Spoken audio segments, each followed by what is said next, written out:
Volevo fare un video denuncia proprio qua da Nuraghe Basuru. Noi l'abbiamo ripulito, ma non l'abbiamo ripulito per fare in modo che venga utilizzato come un water. Quindi vi faccio vedere cosa si trova per terra.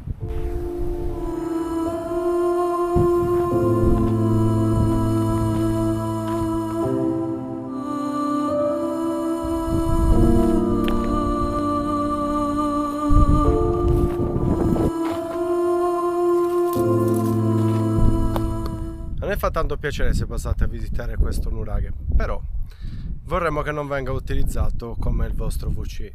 Vi ringrazio e la prossima volta venite a toccare con mano il nuraghe e non a lasciargli qualcosa di carta e il resto. Volevo fare un video denuncia proprio qua da Nuraghe Basuru. Noi l'abbiamo ripulito, ma non l'abbiamo ripulito per fare in modo che venga utilizzato come un water. Quindi vi faccio vedere cosa si trova per terra.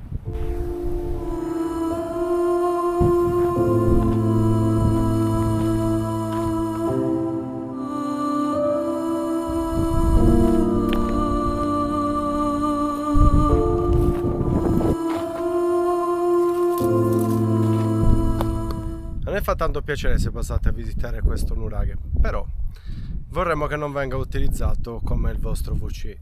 Vi ringrazio e la prossima volta venite a toccare con mano il nuraghe e non a lasciargli qualcosa di carta e il resto.